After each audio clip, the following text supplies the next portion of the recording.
अस्सलाम वालेकुम नाज़रीन। इस किस्त के आगाज़ में हमें करागाह का मंजर दिखाया जाता है। उस्मान साहब और उनके सिपाहियों के जाने के बाद तुर्गुत को इंतहाई मुश्किलात का सामना करना पड़ता है। तुर्गुत को मंगोल सिपाहियों ने पकड़ा होता है और वो निमान के सामने उसे घुटनों के बल बिठा देते हैं। तुर्गुत को देखकर निमान कहता है, उस्मान तो भाग गया है, लेकिन तुम्हें इसका हिसाब देना होगा। मैं तुम्हारी हड्डियों से तुम्हारा गोश्त उतारने जा रहा हूँ। ये सुनकर तुर्गुत कहता है, हमसे कोई नहीं जीत सकता, तुम गलत हो निमान। निमान कहता है, जो मेरे सामने खड़ा होगा मैं उसका सर कलम कर दूंगा। अब तुम्हारी बारी है तुर्गुत। तो तुर्गुत कहता है, हमारी शहादत की आरज़ू हमारे दिल में होती है, लेकिन ये जान लो हमारे जाने के बाद और भी बहुत सारे ऐसे सिपाही आएंगे जो ये मुकद्दस काम करेंगे, चाहे जो कुछ मर्जी हो जाए। अब तुम इंतजार क्यों कर रहे हो, क्यों घबरा रहे हो? इसी लम्हे कुछ मंगोल सिपाही तुर्गुत के सिपाहियों को वहां ले आते हैं। मंगोल सिपाही निमान के सामने उन्हें घुटनों के बल बिठा देते हैं तो निमान कहता है, देखो तुर्गुत देखो। ये देखकर तुर्गुत को बहुत ही गुस्सा आ जाता है। इतने में कुतान कहता है, सरदार मेरे हकूक माफ कर दीजिएगा, आपके साथ चलना मेरे लिए शर्फ की बात थी। तो तुर्गुत रोते हुए कहता है, बेशक मेरे भाई बेशक, मैं तुम्हारे हकूक माफ करता हूँ। तुर्गुत गुस्से से कहता है, तुमने जो करना है मेरे साथ करो निमान, मेरे सिपाहियों को छोड़ दो। लेकिन निमान तुर्गुत की बात नहीं सुनता और कुतान का सर कलम कर देता है। कुतान को मारने के बाद अचार के सर पर निमान तलवार रखता है। अचार कहता है, एक शहीद होता है तो 1000 उठते हैं, तुम भी गिर जाओगे निमान। फिर अचार तुर्गुत से कहता है, क्या आप मेरे हकूक माफ करेंगे सरदार? इससे तुर्गुत सीने पे हाथ रखकर फखर से कहता है, मैंने तुम्हें माफ कर दिया भाई, मैंने तुम्हें माफ कर दिया। इतने में निमान उससे भी मार देता है। ये देखकर तुर्गुत बहुत गमगीन हो जाता है और खुद को बेबस समझता है, और देखते ही देखते मंगोल सिपाही बाकी तमाम सिपाहियों को भी मार देते हैं। तुर्गुत गुस्से से और चिल्लाते हुए कहता है, निमान अगर तुम जहन्नुम में भी चले जाओगे तब भी मैं तुम्हें वहां नहीं छोड़ूंगा, मैं तुमसे हिसाब जरूर लूंगा। नाज़रीन, जैसा कि आप जानते हैं कि किसी न किसी कबीले में कोई ना कोई गद्दार होता है, लेकिन तुर्गुत का वाहिद ऐसा कबीला था जिसमें कोई गद्दार नहीं होता और न ही उसके सिपाही गद्दार होते हैं। उसके सिपाही उसके भाई जैसे होते हैं। दूसरी तरफ जनी शहर में उस्मान साहब अपने अजीजों अकारब के साथ मौजूद होते हैं। उस्मान साहब मलून खातून को कहते हैं, मलून खातून तमाम जंगी तैयारियां शुरू कर दें। तुम दीवारों और बुर्जों पर तीर अंदाज रखोगी और मेरे इल्म के लाए बगैर कोई हरकत नहीं करेगा। बुरहान, तुम वो जंगजू तैयार करोगे जिनका ताल्लुक घोड़ों से नहीं है, हम उनको लेकर तुर्गुत की मदद के लिए जाएंगे। चरकुतई, तुम्हारा ये काम है। निमान की कितनी फौज है, उसके कितने सिपाही घोड़ों पर सवार हैं और कितने सिपाही चलने वाले हैं, ये सब कुछ तुम मालूम करोगे। भाई सुंगर देखो, हमसाया कबाइल के जितने भी लोग हैं उन्हें तुम लोग यहाँ पर लेकर आओगे। आयकुत गोबरस, तुम निमान के खेमे पर नजर रखोगे, कौन उसमें दाखिल हो रहा है और कौन जा रहा है, कौन उसे दावत देता है, ये सब कुछ आपने जानना है और मुझे बताना है। हुक्म मिलते साथ ही तमाम सिपाही अपने कामों में लग जाते हैं। फिर मलून खातून उस्मान साहब से पूछती है, हम बेअंदर भाई के साथ क्या करने जा रहे हैं?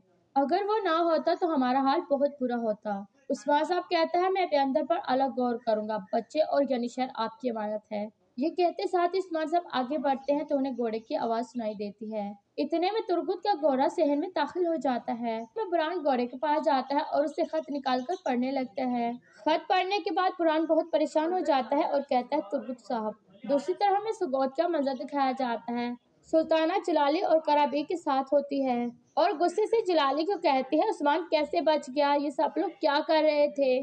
जलाली कहता है, यानी शायद कि जैसे ही खबर मिली तो उस्मान सब वापस आ गए, अगर वो वापस न आता तो औरतें और बच्चे नहीं बचती। फिर सुल्ताना कहती है, बेअंदर बेअंदर कहाँ है? अगर उस्मान ने उसे पकड़ लिया तो हमारा राज फाश हो सकता है।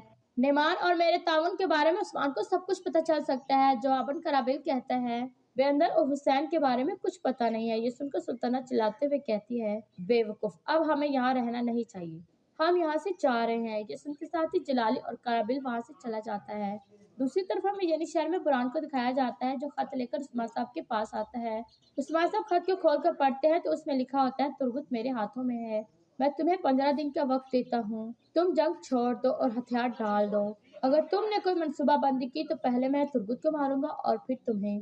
खत पढ़ने के बाद उस्मान साहब को बहुत गुस्सा आता है। उसमें मजीद लिखा होता है, मेरी बैत करोगे तो तुम सब लोग जिंदा रहोगे। खत पढ़ने के बाद उस्मान साहब कहते हैं, ना तो मैं लोगों को तुम्हारे हवाले करूंगा और ना ही मैं तुर्गुत को तुम्हें दूंगा।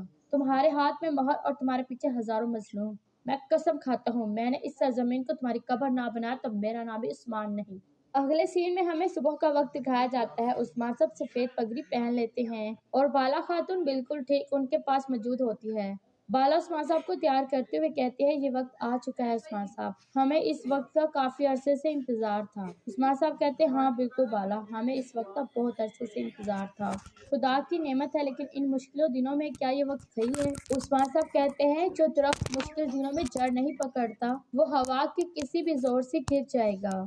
अब हमें ये करना होगा मेरी प्यारी बाला। तो बाला कहती, खुदा आपको कभी शर्मिंदा ना होने दे। फिर उस्मान साहब कहते आमीन। ये कहते साथ ही वो दोनों आगे बढ़ जाते हैं। नाज़रीन, यहाँ पर उस्मान साहब रियासत की बात कर रहे हैं और बहुत ही जल्द वो अपने हुक्म का इक्का इस्तेमाल करेंगे, क्योंकि इसके बाद का मंजर हमें ये दिखाया जाता है। बुरहान सलाहुद्दीन और मलून खातून लोहार के पास होते हैं और वो सिक्का बनाने वाले सांचों को देख रहे होते हैं। बुरहान सांचों को देखने के बाद कहता है, आपको इसे ठीक करने के लिए इस पर दोबारा काम करना चाहिए। फिर बुरहान मलून खातून को कहता है। मलून खातून भी सांचों को देखती है और कहते हैं, इन्हें दोबारा बनाएं। लोहार कहता है, ठीक है हम कर लेंगे। इतने में कुमराल अब्दाल वहाँ पहुँच जाता है। कुमराल अब्दाल कहते हैं, माशाल्लाह माशाल्लाह, जल्दी से अपना काम तैयार करें। शहीदों का जिस तरह खून बहता है उस तरह लोहे पर ज़रब लगाओ। अपने जहन में यही रखना कि तुम काफिरों की गर्दन उड़ा रहे हो। मलून खातून कहती है, शहीदों और हुनरमंदों का खून अगर मिल जाए तो जमीन का एक टुकड़ा घर बन जाता है। हमने बहुत ज्यादा नुकसान उठाया और हम इससे भी ज्यादा तकलीफ उठाएंगे। इंसान को वही सोच कर जीना चाहिए जो उसकी किस्मत में लिखा है। अलाउद्दीन कहता है, वो अपने वक्त का इंतजार कर रहा था और वो वक्त आ चुका है। ये सुनकर बुरहान कहता है, यही वक्त है मेरे भाई, यही वक्त है। ये कहकर वो सब वहाँ से चले जाते हैं। दूसरी तरफ हमें कोनिया का मंजर दिखाया जाता है। सुल्तान अलाउद्दीन अपने तख्त पर बैठे होते हैं और वजीर कहता है, जनाब उस्मान साहब का पैगाम है। सुल्तान कहते हैं, वजीर वो खत मुझे दे दो। तो वजीर वो खत सुल्तान को दे देते हैं। खत लेने के बाद सुल्तान कहता है, आइए जानते हैं कि उस्मान साहब हमें क्या कहते हैं। ये कहकर वो खत खोलकर पढ़ने लग जाते हैं, जिसपे लिखा होता है, इज्जत माफ सुल्तान मुहतरम, मैं आपके अहले मोहल्ला में बसने वाले मंगोलों को भगाने के लिए जंग लड़ूंगा। इसके लिए मुझे वो सिपाही चाहिए जिसका आपने मुझसे वादा किया था, जिसकी तादाद 5000 थी। खत पढ़ने के बाद सुल्तान कहता है, उस्मान साहब वो सिपाही चाहते हैं जिनका मैंने वादा किया था। इस पर वजीर कहता है, मैं ये सोच रहा हूँ कि मोहर निमान के पास है और मुझे नहीं लगता कि ये सही वक्त है जंग करने का। ये सुनकर सुल्तान को बहुत गुस्सा आता है और कहता है, सुल्तान का हुक्म कब से मशकूक हो गया, लिखारी लिखो। इतने में सुल्ताना भी वहाँ पहुँच आती है। सुल्तान लिखवाते हुए कहता है, अल्लाह पाक उस्मान साहब को जंग में कामयाबी अता फरमाए। उसने जिस फौज की दरख्वास्त की है उसके हुक्म के मातहत होगी। अंदर दाखिल होते साथ ही सुल्ताना सबको कहते हैं, बाहर चले जाएं, मुझे सुल्तान से अकेले में बात करनी है। फिर सब बाहर चले जाते हैं तो सुल्ताना सुल्तान को कहती है, मैं ऐसा वजीर आपके साथ कभी नहीं लगाऊंगी जो आपका वफादार नहीं होगा। आप निमान के खिलाफ मुहिम नहीं चलाएंगे, क्योंकि मैं वही हूँ जिसने मोहर निमान को दी थी। ये सुनकर सुल्तान को बहुत ही गुस्सा आ जाता है। दूसरी तरफ हमें जनी शहर का मंजर दिखाया जाता है। जनी शहर के सहन में तमाम लोग इकट्ठे होते हैं। शेख अदब अली सिपाही और तमाम जंगजू वहाँ पर मौजूद होते हैं और उस्मान साहब अपनी सल्तनत का पहला सिक्का बनाने की कोशिश करते हैं। बिस्मिल्लाह पढ़ने के बाद उस्मान साहब मादा सांचों में डाल देते हैं। खवातीन में बेंगी खातून भी वहाँ मौजूद होती है। कुछ देर के बाद सांचों में से उस्मान साहब एक सिक्का निकाल लेते हैं और हथौड़े से एक ज़रब लगाने के बाद शेख अदब अली को कहते हैं, आए शेख इसे देखते हैं।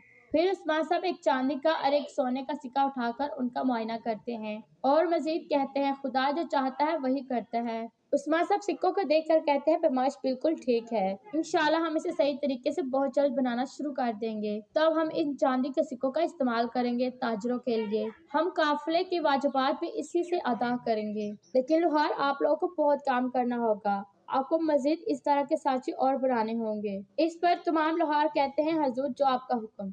फिर उस्मान साहब एक सिक्कों को दिखाते हैं और कहते हैं, ये गोल नहीं है, आप इस गलती को भी ठीक कर देंगे। ये सुनकर लोहार वहाँ से चले जाते हैं। निमान ने हमें 15 दिन का हुक्म दिया है और कहा है कि हम हथियार डाल लें, लेकिन हम अपनी मुकम्मल कोशिश करेंगे और अपनी आज़ादी हासिल कर लेंगे। इस पर सब खुश होकर इंशाल्लाह इंशाल्लाह कहते हैं। फिर शेख अदब अली कहते हैं, अल्लाह आपके कदमों को हमेशा फतह याब करे। अगर आपकी नीयत अच्छी है तो आपका अंजाम भी बहुत अच्छा होगा। उस्मान साहब कहते हैं, इंशाल्लाह इंशाल्लाह। फिर शेख अदब अली सिक्के को देखते हुए कहते हैं, सिक्का टुकड़ा होता है और लोग इस पैसे से खरीदारी करेंगे और ये मजीद वसी पैमाने पर फैल जाएगा। मलून खातून पूछती है, हम निमान को किस तरह मारेंगे? तो उस्मान साहब कहते हैं, सुल्तान अलाउद्दीन ने मुझसे वादा किया था कि वो हमारे लिए फौज भेजेगा। फौज को आने दो, सुल्तान अलाउद्दीन हमारे साथ है। ये सुनकर बेंगी खातून कहती है, इस जंग में हम भी आपके साथ है। कारगुन कबीले के तमाम सिपाही भी आपके पीछे होंगे उस्मान साहब। फिर उस्मान साहब उन सबका शुक्रिया अदा करते हैं और कहते हैं हर चीज़ का एक वक्त होता है। और यहाँ पर इस एपिसोड का अख्तिताम हो जाता है। उम्मीद करते हैं कि हमारी ये वीडियो आपको बहुत अच्छी लगी होगी। अगर